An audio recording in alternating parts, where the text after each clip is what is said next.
Hello everyone. I welcome you all on study फंडा platform. तो जैसे कि आपको पता है, मैं रोज सुबह आपको टेलीग्राम पे टॉपिक दे देता हूँ और उम्मीद करता हूँ कि आपने शाम तक उसको लिख लिया होगा। उसके बाद क्योंकि ये वीडियो सॉल्यूशन अगर आप बिना लिखे देख रहे हो तो इसमें अपने से ज्यादा नुकसान किसी का नहीं कर रहे हो, क्योंकि बिना लिखे देखने का इसका कोई मतलब नहीं है। आपके हाथों पे जब तक राइटिंग नहीं आएगी या जब तक आपको लिखना नहीं आएगा, जब तक आपके पेपर टू में मार्क्स इंक्रीज नहीं होंगे, आप कुछ भी कर लीजिए। और प्लीज जो फ्री वीडियो सॉल्यूशन आपको मिल रहे हैं, जो आपको टॉपिक्स मिल रहे हैं, इसका पूरा फायदा उठाइए। इसको मैक्सिमम यूटिलाइज करिए अपने पेपर टू के मार्क्स एनहेंस करने में। टारगेट रखिए कि पेपर टू में आपको 100+ लाने ही लाने हैं अगर फाइनल मेरिट में आना है। इसके बिना फाइनल मेरिट में आना बहुत मुश्किल है। कंपटीशन बहुत बढ़ गया है। अगर आप कट ऑफ भी देखेंगे तो बहुत हाई जा रही है आजकल। 2021 की आप देख ही रहे हैं, जो कट ऑफ प्रिडिक्शन हुआ है, जो भी हुआ है, बहुत बहुत ज्यादा हाई गया है। इस बार जो एलडीसी का रिजल्ट आया है, सीआईएसएफ वाला, उसका आप कट ऑफ देखिए कितना ज्यादा हाई गया है। जितना कट ऑफ गया उतने में पहले टॉपर होता था।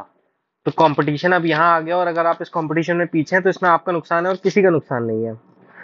तो ये होगी सारी बातें। इसी के साथ हमारा स्टडी फंडा का एक कोर्स है, सीएपीएफ 2023 के लिए क्रैश कोर्स है। इसमें आपको video lectures, test series, quick info group, current affairs और नोट्स आपको प्रॉपर मिलेंगे।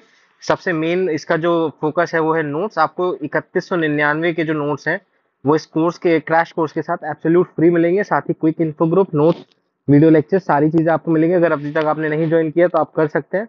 इस व्हाट्सएप नंबर पे कांटेक्ट कर लीजिए या स्टडी फंडा के एप्लीकेशन पे जाके डायरेक्ट परचेज कर लीजिए। तो ये होगी कोर्स की बात। अब हम बिना टाइम वेस्ट करे आते हैं अपने मेन टॉपिक पे, जो कि है central bank digital currency in India. तो अभी रिसेंटली आरबीआई ने एक कॉन्सेप्ट नोट रिलीज किया था सेंट्रल बैंक डिजिटल करेंसी पे। तो सेंट्रल बैंक डिजिटल करेंसी क्या है? सिंपल है भाई, digital form of currency notes हैं। जो आपकी जेब में 100 रुपए का नोट है, उसी का जो डिजिटल फॉर्म है वो है digital currency.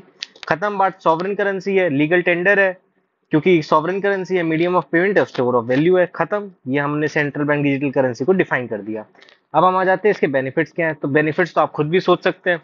Cost efficient management, जो हमें फिजिकल नोट आप प्रिंट करने पड़ते हैं आरबीआई को अपने मिंटिंग एरिया में, वो कम हो जाएंगे। भारत ने 4900, मतलब लगभग 5000 करोड़, सोच रहे कितना बड़ा अमाउंट है, ये इन्वेस्ट किए थे फाइनेंशियल ईयर 2022 में नोट्स प्रिंट करने के लिए। अगर सीबीडीसी आ जाता तो ये जो कॉस्टिंग है वो सब्सटेंशियली रिड्यूस हो जाएगी, वो कई सारे प्रोडक्टिव एरियाज में यूज हो जाएगी। खत्म। डिजिटल इकोनॉमी बूस्ट हो जाएगी, फाइनेंशियल इंक्लूजन बूस्ट हो जाएगा। कैसे? अब देखिए डिजिटल इकोनॉमी कैसे बूस्ट होगी। सेंट्रल बैंक क्या है? ये डिजिटल करेंसी है। अब सेंट्रल बैंक डिजिटल करेंसी है, लोगों के ई वॉलेट्स में जाएगी ये। अब लोग ई वॉलेट्स यूज करेंगे तो भाई डिजिटल इकोनॉमी बूस्ट होगी ही होगी ना। उसके अलावा फाइनेंशियल इंक्लूजन कैसे होगा? फाइनेंशियल इंक्लूजन का मतलब क्या होता है? जो लोग हैं, वो जो कन्वेंशनल फाइनेंशियल इंस्टीट्यूट्स हैं जैसे बैंक्स हैं, उनकी सेवाएं ले रहे हैं, यहाँ सेविंग्स अकाउंट खुलवा रहे हैं, यहाँ से इंश्योरेंस ले रहे हैं, इन सबको हम बोलते हैं फाइनेंशियल इंक्लूजन। अब आप सोचिए, जब सीबीडीसी लोगों के पास जाएगी तो ऑटोमेटिकली वो अवेयर होंगे। जो उनका ई वॉलेट है, जो वो ट्रांजेक्शन करेंगे, नेट चलाना सीखेंगे, नेट बैंकिंग के साथ आएंगे। दो सीबीडीसी में इनकी कोई जरूरत नहीं है, बट एक क्या बोलते हैं, कॉन्सेप्ट रिलेटेड है ना। अगर कोई ई वॉलेट सिस्टम यूज कर रहा है तो बहुत मोस्ट प्रोबेबल चांस है वो जाके बैंक में जाएगा, अपना अकाउंट भी खुलवाएगा। आपको भी पता है ये चीज है। एक बार आप डिजिटल करेंसी की ओर यूज करना आ गए तो आप, जैसे आप पेटीएम पे आए, तो क्या आपने गूगल पे यूज करना चालू नहीं किया? अगर आपने गूगल पे यूज करना चालू नहीं किया तो आपने फोन पे चालू नहीं किया? ये सब पैरेलल चल रहे हैं ना। इसी वजह से बोला जाता है कि डिजिटल करेंसी ये जो आ रही है, ये फाइनेंशियल इंक्लूजन में भी मदद करेगी। सेफर ऑप्शन है। आपको पता है ब्लॉकचेन टेक्नोलॉजी सबसे सेफेस्ट क्या बोलते हैं टेक्नोलॉजी है। इसको हैक करना नियर टू इम्पॉसिबल है, तो सेफेस्ट ऑप्शन हो गया। हमारी जो कैश पे डिपेंडेंसी है वो कम हो जाएगी। और जो क्रॉस बॉर्डर पेमेंट सिस्टम, सबसे मेन इंपॉर्टेंट पॉइंट इसमें ऐड कर लीजिएगा, इंटरनेशनलाइजेशन ऑफ रुपीज। अब अगर सीबीडीसी आती है तो आप बॉर्डरलेस पेमेंट, जो क्रॉस बॉर्डर पेमेंट्स है, बहुत आसान हो जाएंगी। आपको कोई हेफ्टी अमाउंट कैश नहीं मूव करना है, ना आपको किसी इंटरनेशनल फाइनेंशियल इंटरमीडिएट के पास जाना है, जैसे कि स्विफ्ट जो कि आपका इंटरनेशनल पेमेंट को सेटल करती है। आप सीधा एक क्लिक में अपने रुपीज को ट्रांसफर कर सकते हैं कहीं भी किसी भी देश में। अगर सीबीडीसी आती है तो एक फर्दर डेवलपमेंट हो सकता है। क्या ये यूपीआई को रिप्लेस करेगी? तो नहीं। अब देखिए सीबीडीसी और यूपीआई में फर्क क्या है। सीबीडीसी क्या है?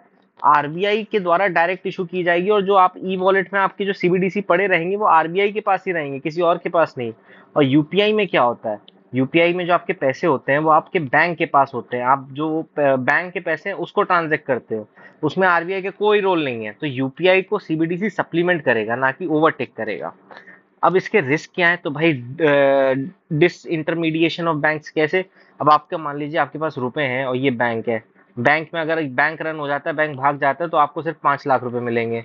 आपके सारे पैसे डूब जाएंगे। उसी उसी की जगह ये सेंट्रल बैंक डिजिटल करेंसी है, आरबीआई के पास आपके सारे पैसे पड़े हैं, ब्लॉकचेन टेक्नोलॉजी में सिक्योर्ड है, तो आप यहीं पर सारे पैसे रखना प्रेफर करेंगे ना कि बैंक में। तो ये खतरा बताया जाता है कि बैंक में लोग पैसे जमा करना छोड़ देंगे। तो पहला रिस्क। दूसरा, प्राइवेसी कंसर्न। अब अगर आप सीबीडीसी के थ्रू कोई भी ट्रांजेक्शन कर रहे हैं तो भाई आरबीआई को सब पता है, तुम कहाँ कहाँ खर्च कर रहे हो, कौन सी पनवाड़ी की दुकान पे जा रहे हो, कहाँ सिगरेट ले रहे हो, क्या कर रहे हो, आरबीआई को सब पता चल जाएगा। तुम्हारे माता पिता को फोन भी कर सकती है। ये तो लाइटर नोट पे था, मजाक था, सीरियस मत हो जाना। तो आरबीआई का ये जो सिस्टम है ये प्राइवेसी कंसर्न के लिए है कि भाई आपकी एक एक ट्रांजेक्शन ट्रैक हो रही है, क्योंकि ये ब्लॉकचेन है। इसमें आपका जो पूरा ट्रैक है वो पूरा ट्रैक सामने आरबीआई के पास रहता है, आरबीआई सब कुछ ट्रेस कर सकता है। तीसरा, साइबर सिक्योरिटी रिस्क। दो, ट्रांसपेरेंट है बट साइबर सिक्योरिटी रिस्क हर जगह रहती है डिजिटल करेंसी में। अगला, फ्रॉड्स। अब जैसे आपको पता है भारत में जो लिटरेसी रेट है वो बहुत ही कम है। अब इतने कम लिटरेसी रेट में कोई भी आपको फोन करेगा और कहेगा भाई कि हाँ ऐसे ओटीपी बता दो, आपका ये बैंक होना है, आपका ये क्या बोलते हैं, सबसे ज्यादा तो केवाईसी पे कटा है लोगों का भाई। केवाईसी करा लो, ओटीपी बता दो, इस चक्कर में पैसे उड़ जाते हैं, तो इसका खतरा है। वे फॉरवर्ड क्या है भाई, जो डाटा सेंट्रल बैंक के पास स्टोर्ड है सेंट्रलाइज सिस्टम में, उसके साथ बहुत सारे सिक्योरिटी कंसर्न जुड़े हुए हैं, तो हमें रोबस्ट डाटा सिक्योरिटी सिस्टम चाहिए, और इसके लिए एक सही टेक्नोलॉजी यूज करे आरबीआई, ये बहुत जरूरी है। ये एक वे फॉरवर्ड हो गया। अब देखिए जो सीबीडीसी आएगा वो 130 करोड़ जनता के लिए होगा। अगर हम एग्जिस्टिंग इंफ्रास्ट्रक्चर पे इसको लॉन्च कर देंगे तो ये इंफ्रास्ट्रक्चर ओवरलोड हो जाएगा। ओवरलोड हो जाएगा तो भाई ये क्रैश कर जाएगा। तो सही टेक्नोलॉजी आरबीआई यूज करे इसको इंट्रोड्यूस करने से पहले, वो भी बहुत जरूरी है। एंड में हमारा कंक्लूजन कि भाई जो सीबीडीसी का एम है वो कॉम्प्लीमेंट करने को है, ना कि सप्लीमेंट सप्लीमेंट या ओवरटेक करने को। तो जो डिजिटल रुपी है वो बूस्ट करेगा भारत की डिजिटल इकोनॉमी को, और मॉनेटरी और पेमेंट सिस्टम को बहुत एफिशिएंट बनाएगा और कंट्रीब्यूट करेगा, जो हमारे फाइनेंशियल इंस्टीट्यूशन है, सॉरी फाइनेंशियल इंक्लूजन है, उसको फर्दर स्ट्रेंथन करेगा। इसके अलावा इसमें जिन्होंने पेपर हमने अच्छी तैयारी की है, जो पॉइंट बता रहा हूँ उनको वो समझ आएंगे कि भाई आरबीआई की जो मॉनेटरी और क्या बोलते हैं मॉनेटरी पॉलिसीज होती हैं वो अभी 1 साल लेती हैं इम्प्लीमेंट होने में।